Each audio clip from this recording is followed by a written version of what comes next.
So I give you a chance to consider what your argument will be. My name is Rebecca Watson, of course. I run Skepchic. I should say, thank you. And this is what my job is, basically, is getting people to bring me drinks. I do want to, since this is the first panel of Skepchikcon, actually, I do want to make it clear that I do not run Skepchikcon. That is Melanie Mallon, who is Melanie here? Melanie is all doing things, and she's amazing, and she is the one who coordinates all these panels with an incredible team of volunteers, and this year they're going to be marked with volunteer badges. So if you see them and you enjoy these panels this weekend, please tell a volunteer thank you, because they're volunteering their time and their energy, and it means so much. So, with that said, I'd like to talk about butts.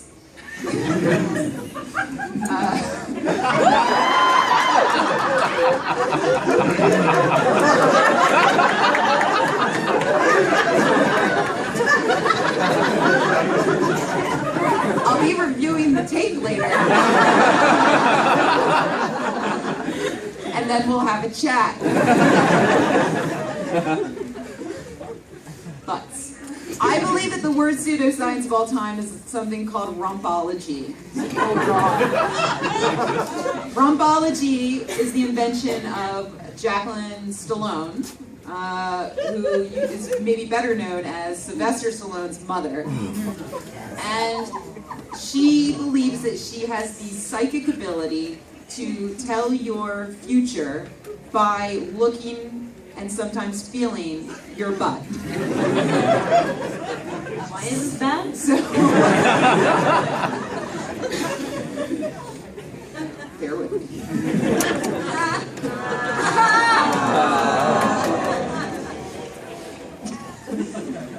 If you didn't like that, I'm sorry, you should probably just leave. That's pretty much the height of our comedic prowess. So yeah, you can, if you go to Jacqueline in person, you can have your buttocks fondled, and judging by the particular bumps and wrinkles, and maybe even the underbutt. We were discussing this earlier, that apparently there is a portion of the butt known as the underbutt. Yeah, by looking at all of those things, much like a palm reader would read your palm, Jacqueline Stallone can tell you your future. And if you are not able to see her in person, it's okay. You can photograph your butt and email it to her. Which, in all honesty, I believe was her end game, was to collect this archive of butt pictures. And she will go over the photograph and tell you your future by email. So that's rumpology. That's what I believe is the worst pseudoscience of all time. The 3D printers made it even better, because you can probably print your butt and mail it to her. I did not even think of that. Although I guess maybe it would be even better though to take like Play-Doh and like make a mold of your butt. Yeah, because that would get all of the bumps. Wish on it. You know, I'd like somebody out there to test this theory out and just send Jacqueline Stallone like a bunch of clay that you sat in. I can do that. Hello, Hina. I was here this whole time. A highly appropriate outfit, so you can only get away with this today. Hina, do you know what the point of this panel is? Yes, I do. We were talking about it. Great, because Debbie didn't. So I'm going to throw it down to you to start things off. Well, I started them off, but you can double start. And to just tell everybody who you are, and then take a minute or two to talk about what you think is the worst pseudoscience. Oh, the worst. I got it. Did you think that this was the best pseudoscience? I just want to make sure we're all it on depends the on how you define worst and best, but anyway. I'm Hina. I currently blog at Skepchic, soon to be at Free Thought Blogs. I know, I shouldn't even be on this film. No. Go on. Yeah, to be in the room next The very worst pseudoscience I ever have encountered was not one that I voluntarily encountered. It was one that was used in a very bizarre, I believe, pickup fashion on the internet. I'm on OkCupid and I'm out as poly on OkCupid, and so somebody messaged me saying, "Oh, it's so great that you're poly, tell me all about your partners." And I was like, "Oh, one of my partners is, I mentioned that he has fibromyalgia, which is a joint and nerve pain disease, and it leads to actual joint degeneration that you can see in x-rays. He has arthritis now. And this guy was telling me all about how if my partner just learned how to breathe correctly, he would reverse all of the joint damage. Wow. And I asked him how breathing could possibly reverse joint damage, and his response was, "I'm not a doctor, I don't know." Fair enough. Suffice to say, I was not picked up in any way. So wait, what is proper breathing to him? You have to breathe deeply. It's some magical thing that he couldn't explain because, again, he's not a doctor. He couldn't explain it to me. Yeah, I mean, I hope he kept saying that because I would forget in the middle of the The idea was that most of us don't breathe properly, and so the oxygen doesn't get distributed properly, and all of the world's problems could be solved by proper breath. I wish I were paraphrasing. I am not. All right. Well, thank you for that. I can't even see this. Hello, Ray. Ray. Ray, why don't you introduce yourself and tell folks what you think is the worst pseudoscience book? Okay, so I'm Dr. Avidium, and I write at Skepchic. I'm a chemist. I'm an analytical chemist, so of course mine's going to involve a bit of chemistry. I came across a bottled water company, Clovera, that was selling this super magical water that was light water. Literally, by mass, it was light water. They had taken lots of the deuterium out, and they were saying it's super light water, so it was, it was going to turn you into a Jedi. Actually, that's not true. They just said it would. I would have bought it if they said it was going to turn me into a Jedi. They just said that it was going to cure. You weren't going to age, and I'm like, so it turns you into a vampire. I don't even know. What would happen if you gave it to a baby? Would you have a forever baby? So they're saying, the key to basically everything. So they cited a study, and by cite, they said that there was one. They cited that there was a village, of course, in Russia, which seems to be the go-to. Where in Russia? It doesn't matter. I'm not sure. But it's full of forever babies. But it's they were they looked good. They were ageless, and of course, the only reason this was true is because they had this special water. I mean, there couldn't be any other of a million bajillion reasons that these people just, according to the study, mythical study, this happened. So the reason why I think this is the worst is because the amount of deuterium that they have in their own water. First of all, humans, you can actually take quite a bit of heavy water, and it won't do much to you. But certainly, starting now to switch to light water, you're already full of deuterium. You're about 1 to about 7,000 hydrogens. One in those is about deuterium. So unless someone comes in and switches out about 40%, which you'd be drinking like nuclear water for some reason.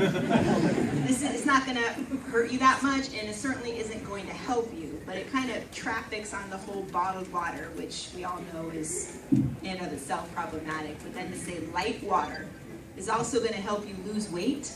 It's light. It's still use mass anyway. I went to the doctor the other day, and he was like, you really got to cut back on your neutrons. I mean, if only you could cut your proton mass by half. That would be my vote for the worst. All right, that's a good contender there. Will, why don't you introduce yourself? Tell us what the worst pseudoscience book is. All right, hi, I'm Will. I blog at Skepchic, and I'm also the admin of Queerico, which is the LGBTQ sister site.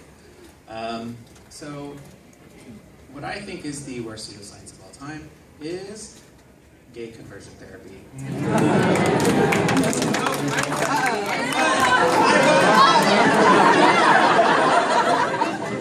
I didn't know anybody was going to go for something important.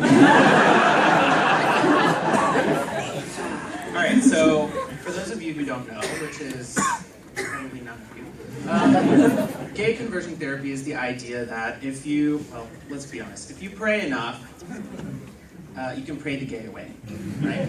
So it's the idea that people are gay and it's not something that, well, it is something that is completely changeable. It's completely a choice, right?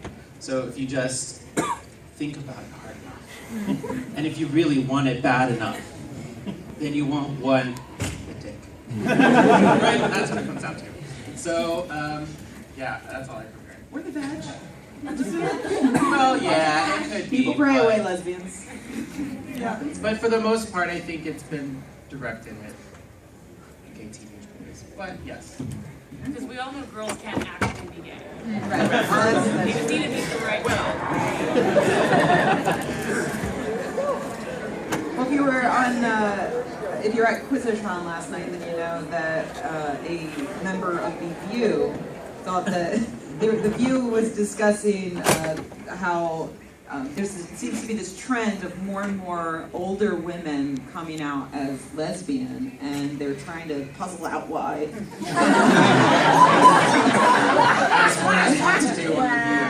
Let's think this one through, ladies. And I think it was Elizabeth Hasselbeck that suggested the reason why is because there aren't as many older men on the market. Because older men go for older or younger women, and so that takes up all the older men, and so there's literally no one left. And so, much like frogs changing their sex in hostile situations where mate selection is at a minimum, lesbians just flip. Old ladies just flip lesbians. That's a whole other kind of gay conversion therapy. Jamie, why don't you introduce yourself? All right, I'm Jamie. Yeah, so I also write at Skepchic, obviously. You guys can just leave that part off. And I'm the one who always writes about like statistics and economics and try to like debunk papers and stuff. I'm the one with the really long posts with math in it.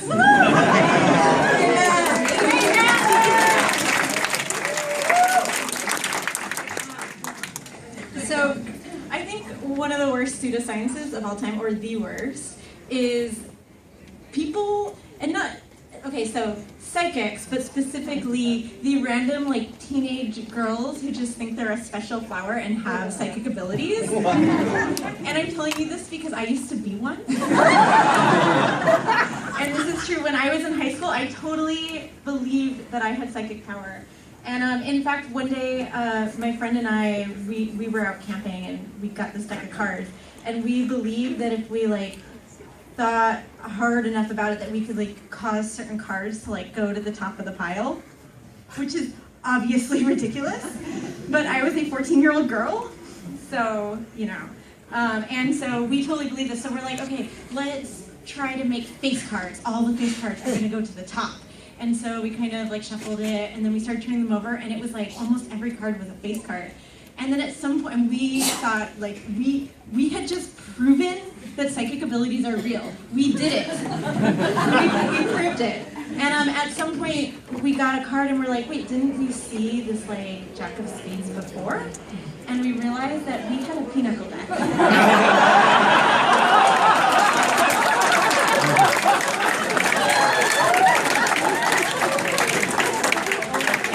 I became a skeptic. All right, thank you very much, Jamie. Amy, take it away. Jamie, I totally knew you were going to say that. So, I'm Amy, and my pseudoscience... What do you do, Amy? I write for Skepchic. And I'm also the managing editor for Mad Art Lab. They make fabulous art and bring you drinks, and look good doing it. So I'd like to point out that Amy has stacked the audience. And if you don't applaud for my pseudoscience, you're all fired. All right, what do you got? So my pseudoscience is, it's called Enviroslaptic. And I'm not sure if you're familiar with this, but it's an energy therapy that harnesses energy from Mother Earth. And so it's based on rhythms, and I can sort of give you a quick demonstration. I'm not very good at it, but you have to sort of do something like.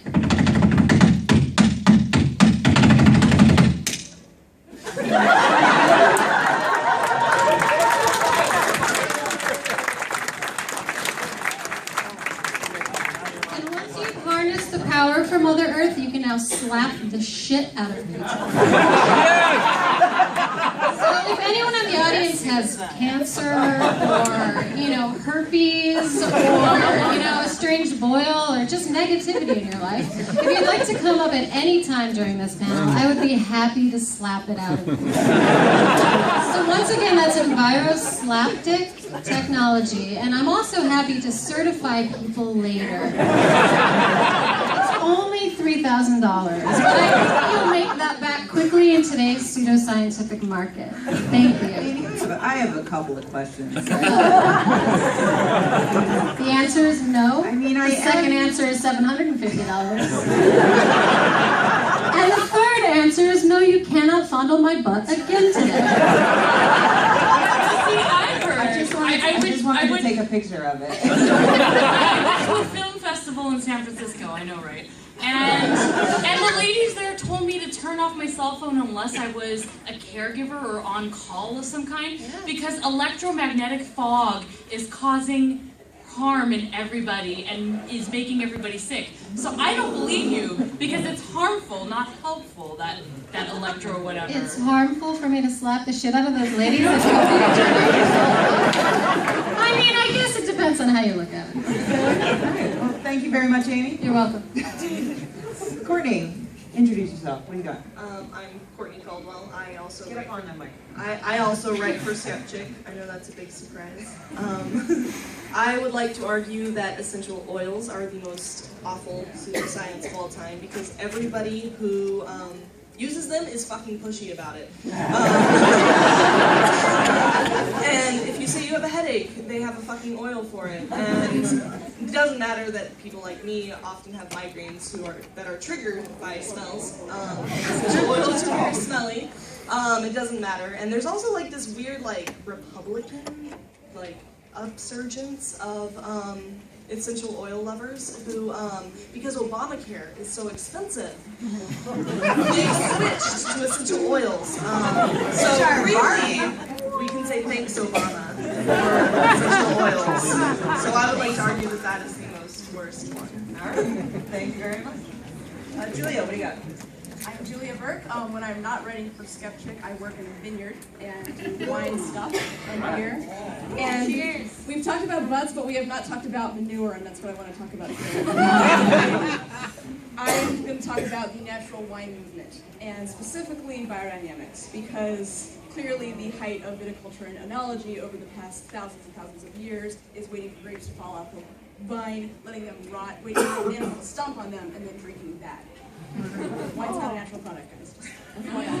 Biodynamics was developed by Rudolf Steiner. He is a German anthroposophic philosopher who believed that you could infuse your vineyard with cosmic forces by doing things like burying a stag's bladder filled with dried yarrow, or leaving cow's horn in water for a long time, letting it infuse that water with powers, and then burying that in the vineyard. Yes, that's homeopathy, that is part of this. He believed in planting and sowing your seeds and picking your grapes according to the astrological calendar. And he believed that the farm should be one specific organism with its own intellectual energy. So it's basically growing on its own force, and you have to pay attention to the levels of cosmic power and spiritual energy in different parts of your farm if you're going to get the best wine possible. Because wine needed to be more expensive and confusing. As someone who enjoys wine and has, infinite respect for the winemakers out there who go through an entire growing season of getting whatever nature throws at them, going through the chemistry and microbiology of wine and all the science that makes it fascinating and the art that goes into it, I think that turning around and calling your wine biodynamic and putting all of this pseudoscience into it is kind of a slap in the face to the people who are actually doing this and, infusing their wine with terroir just because it grew in a certain place and not because of, its intellectual energy. So, as someone who enjoys my alcohol very much and does not want to spend $50 for a bottle just because somebody killed a stag and filled its bladder with Fiero, I am personally offended by biodynamics.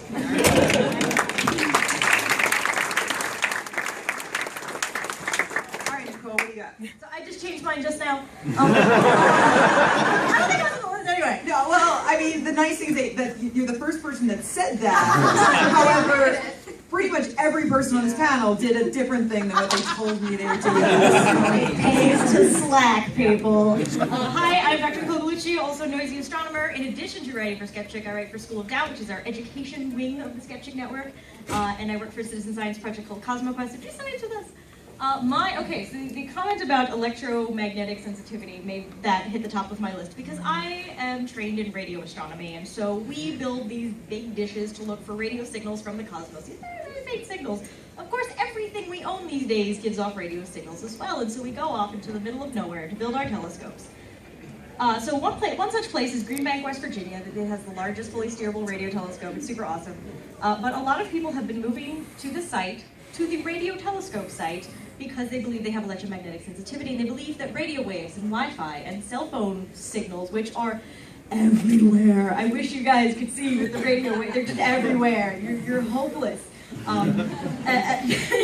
If you were electromagnetically sensitive, yes, you would actually be completely hopeless in this society.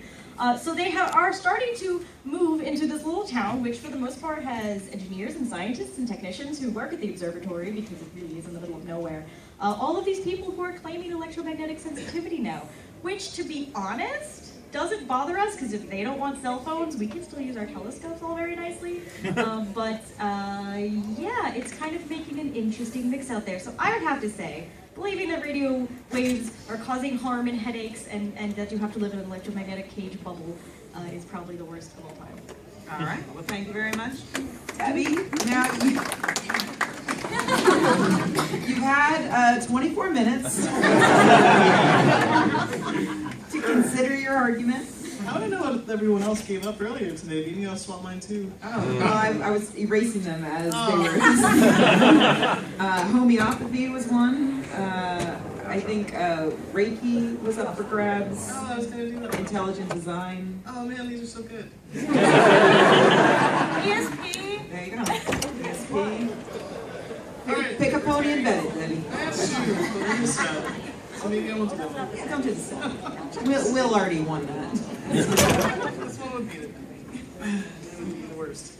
But I was thinking of Reiki because both of my parents were nurses, and so I grew up with nursing magazines around. If you have a nurse in your house or you're a nurse, you know that you get these magazines that sell, among other things, continuing education classes, and sometimes it's just like, read an article, fill out these 20 questions, send it in, we'll give you like 2 points or something. And so I would always read these on the kitchen table, and I remember seeing years ago when I was a kid, articles about therapeutic touch, and being like, oh, what is this bullshit? Is that really a thing? Oh, weird, okay, maybe it is. And then several years later, seeing Reiki, and be like, wait, we did that already. It's the same thing, you move your hands over people and you massage their energy fields to get rid of their illness or make them feel better and get rid of pain. And so I asked my mom about it once, like, Mom, are you learning this stuff? Because she was in nursing school more recently when I was growing up.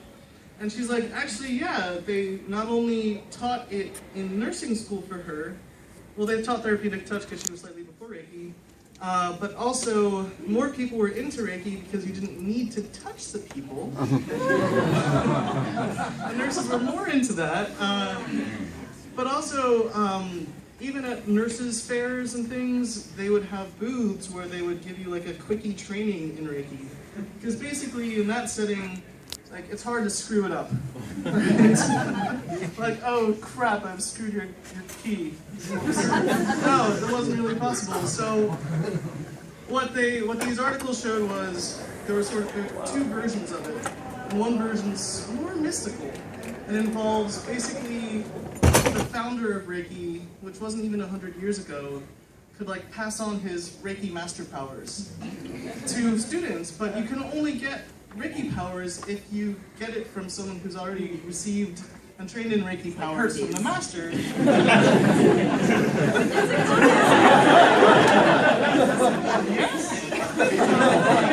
Why didn't I think of that? Yeah, the other way is, you know, basically anyone who's trying to take advantage of this thing to say like, I can teach you Reiki, do this.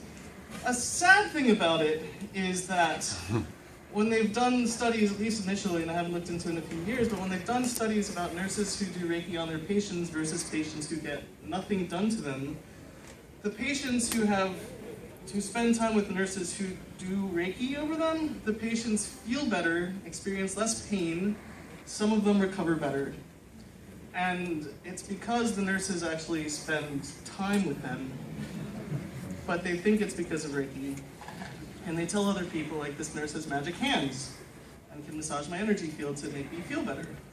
And so more and more people fall for things like this. I know in England there's a lot of commitment to homeopathic hospitals or illness sites because they have more plants, the doctors and nurses spend more time with the patients, so they feel a lot better even though the treatment itself doesn't work. The treatment is actually people caring about the patient. But instead, they're actually teaching this as a science, and that's absurd. So Reiki is not magic, but friendship is magic. I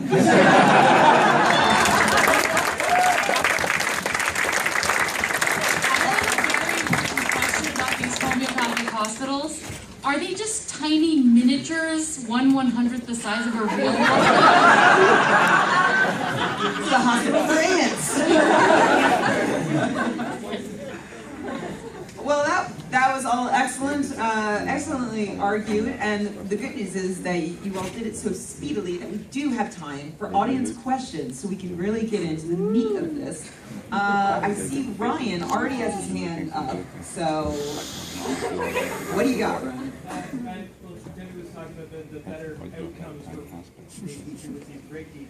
I'm wondering if Reiki in that situation is actually a euphemism, because I saw some very informative videos at some point in my youth that implied that nurses made patients feel better and very...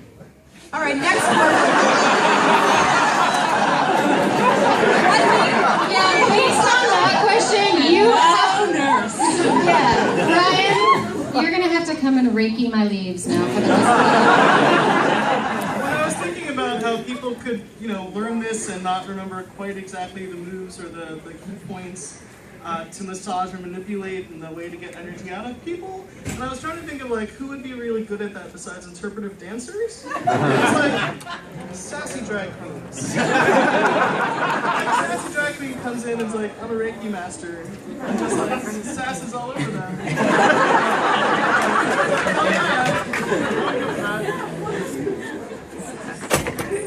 Therapeutic sass. The lady in the red shirt there. Also, another thing about gay conversion therapy is that, well, one, it's been totally discredited, and what was even more upsetting and sad about it is that parents were not only trying to pray away the gay in their kids, but they were also trying to kick the crap out of it, which is totally appalling. And also seems to be a correlation between people who are virulently anti-gay and then being found with a red boy in Europe carrying their luggage. That is a scientific fact. Well, Will, as a scientist of human behavior, do you want to comment on that scientific fact? That is correct.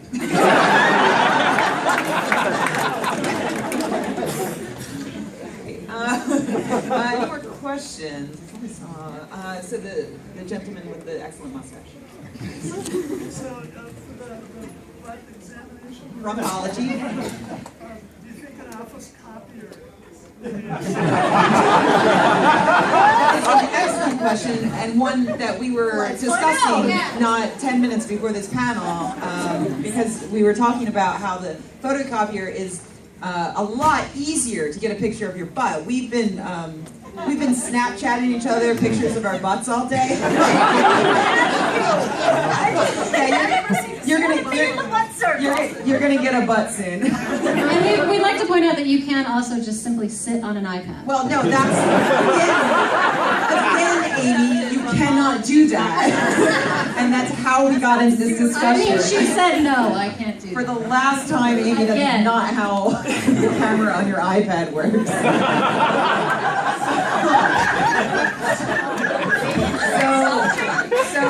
So yeah, I think a photo would be better, but if you don't have a friend to help you take it, it's actually very difficult to get a really good full frontal shot, like a full moon. Full back,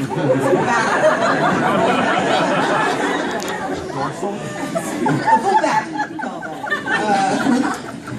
It's very difficult, so I would recommend a photocopier, yes. I'm sorry, yeah. Okay.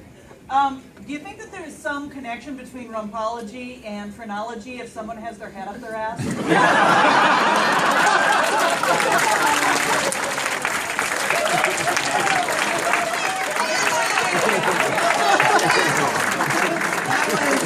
That was an excellent burn, and I'd like to offer you a place on the staff of Skepchikcon.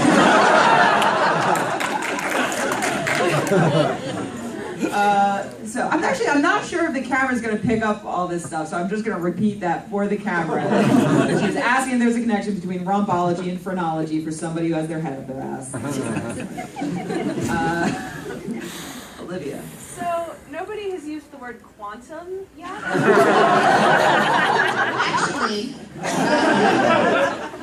yes, the part of the light water was that the quantum energy fields of light water were healthier, which is a collection of words, each of which I know what they mean.